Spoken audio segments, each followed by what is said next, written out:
Ethan Reynolds had it all, or so it seemed.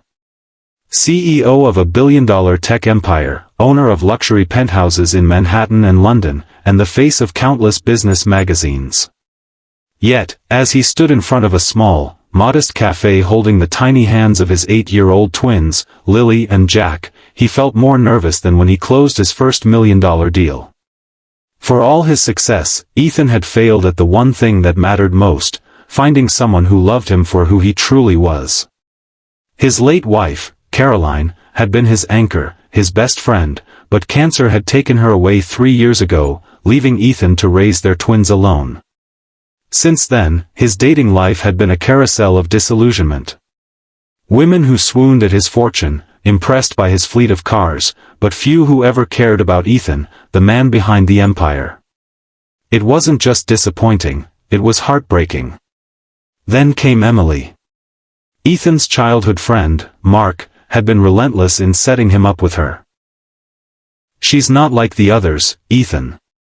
She's the real deal," Mark had said. But Ethan had heard that line before. Still, something about Mark's insistence made him curious. But Ethan wasn't going to walk in as the CEO of Reynolds Tech. No designer suits. No chauffeur. Today, he was just a dad. A regular, worn-out single father. If Emily could like him like this, maybe, just maybe, she was the one.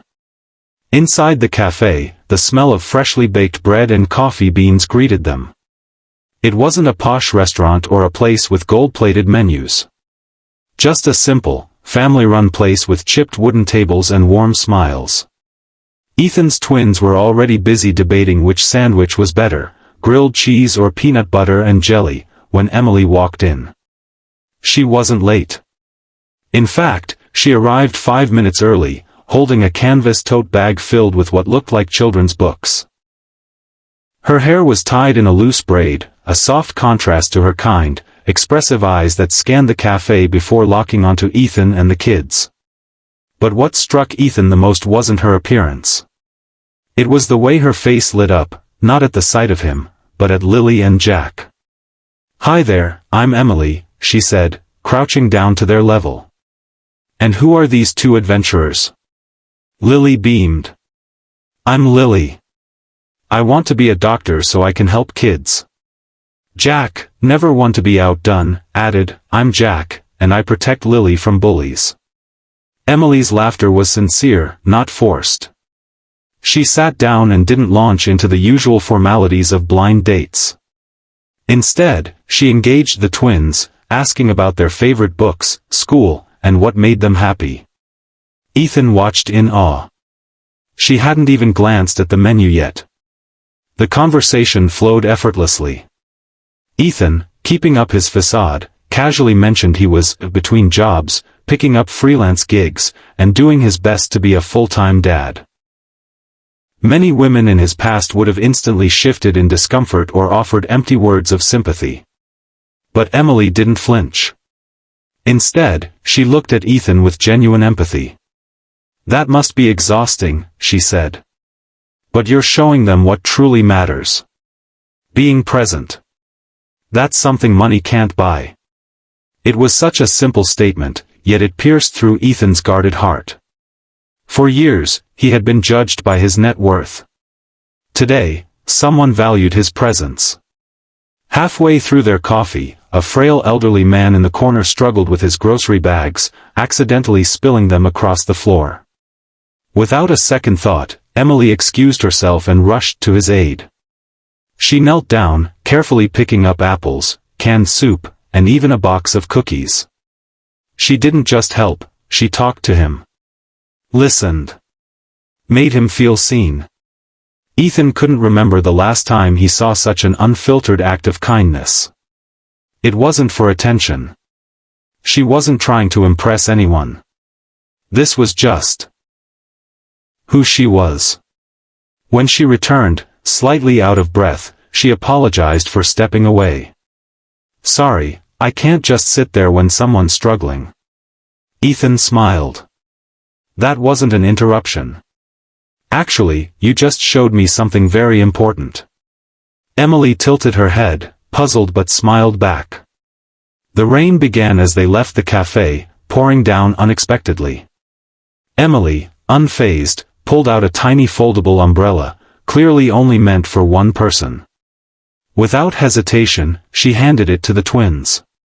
"You two take this." "I'll manage," she said, laughing as droplets soaked her shoulders. Ethan's heart swelled. Every small gesture she made was authentic. Over the next few weeks, Ethan and Emily spent more time together.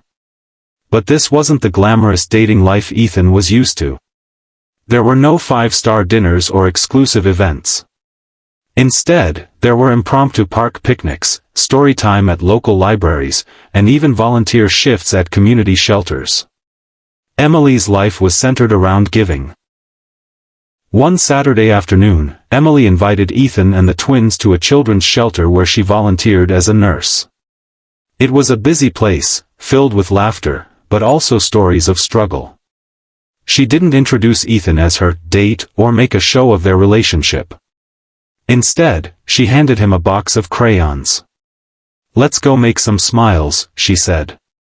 By the end of the day, Ethan had built Lego towers with kids who had never owned a toy, while Lily and Jack read storybooks to a group of giggling toddlers.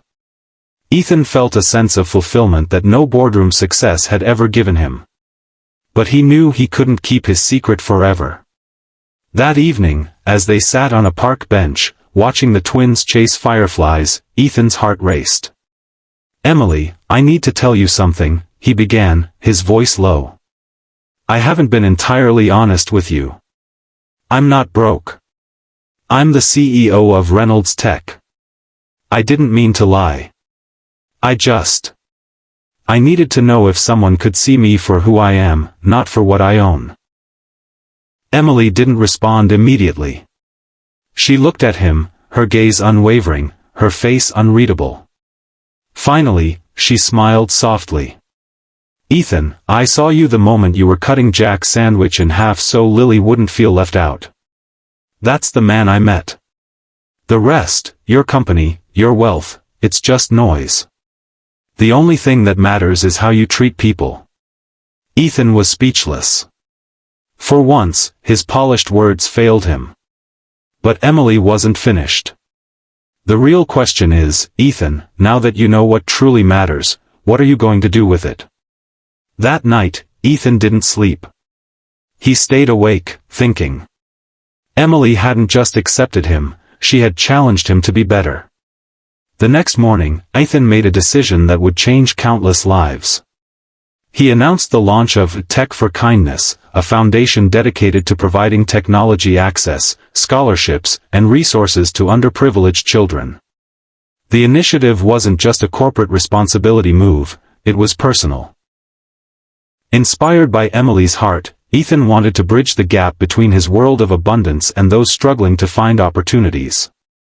The media, of course, latched onto the undercover CEO story, but Ethan kept the spotlight away from himself.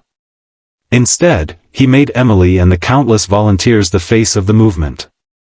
Months passed, and Ethan's life transformed, not through mergers or IPOs, but through bedtime stories, Lego building contests, and late-night volunteering shifts. Lily and Jack found not just a mother figure in Emily, but a role model of compassion. One evening, as they sat around a campfire in their backyard, Jack asked, "Dad, is Emily our family now?" Ethan smiled, looking at Emily, who was helping Lily roast marshmallows. "She's always been family, buddy. We just didn't know it yet." In a world where appearances often overshadow authenticity, Ethan learned the most profound lesson. Wealth isn't measured in dollars, but in the kindness we share and the lives we touch.